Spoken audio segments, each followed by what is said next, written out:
আর সবগুলো প্রযুক্তির এইসব বিদেশ ভ্রমণ, পরামর্শক নিয়োগ, আপ্যায়ন ভাতা, এগুলো সব দেখে থেকে শাকিল সাহেব সবাইকে 5টা প্রতিষ্ঠান যাদেরকে দেওয়া হচ্ছে সফটওয়্যার ডিজিটালাইজেশন, তাদেরকে ডেকে একাধিকবার বৈঠক করা হয়েছে। তার ফলশ্রুতিতে দেখা গেল যে কত পার্সেন্ট, 500 কোটি টাকা, মানে হলো 20%। দেখা গেল যে খরচের 20% কমানো হয়েছে। আবার এখন আমাদের ERD বলে যে এইটা তো এই পুরো লোন তো নিয়ে ফেলেছি আমরা, এবং এই লোনে এটার কোনো এটা কমানো বাড়ানো যায় না। বলে এটা কি কোনো কথা হলো? আমরা কোনো দরকার নাই কেন টাকা নেব? এটাকে আমরা 20% আলাদা করে রেখেছি, এটার দরকার নেই এখন। পরে যখন প্রকল্প শেষ হবে এটা উদ্ধৃত থাকবে, বা জরুরি প্রয়োজন হলে এখান থেকে ব্যবহার করা হবে, তা না হলে এটা বিশ্বব্যাংক শেষে অন্য প্রকল্পে নিয়ে যেতে পারবে।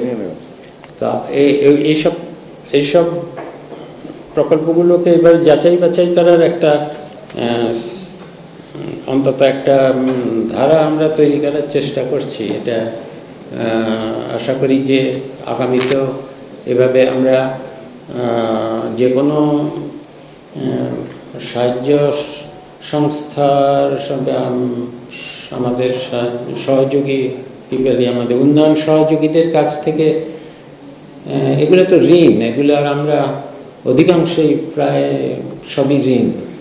এই ঋণের টাকাকে আমরা সাহায্য মনে করে যে কোনো প্রকল্প দিয়ে দেওয়ার সাথে সাথেই আমাদের যদি নীতি থাকে যে যত বেশি পারো তত ঋণ নেওয়া সাহায্য সংস্থা থেকে, এটা হলো সবচেয়ে সর্বনাশী একটা নীতি, এবং বহু বছর ধরে আমরা এই নীতি গ্রহণ করে আসছি। যার ফলে যতগুলো প্রকল্প হয়েছে, এই প্রকল্পগুলো যেই খরচে হয়েছে তার থেকে অনেক কম খরচে করা যেত, এবং আমাদের বেশি প্রয়োজন অনুযায়ী করা যেত।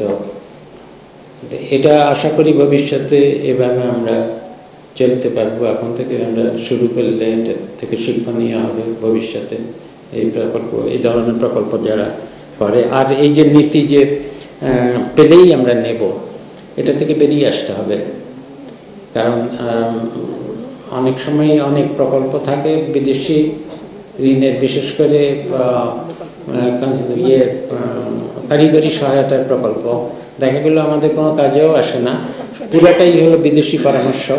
তারা এসে বরং আমাদের অফিসে বসে বসে জ্বালাতন করে, কিছু আমাদেরকে তাদের নিজেদের অর্থায়নে কিছু অফিস দিতে হয়, দিতে হয়, আর কোনো কাজ না করে 4 বছর পর চলে যায়। এরকম আমার নিজের অভিজ্ঞতা সারা জীবনে অনেক দেখেছি বিদেশি পরামর্শকদের।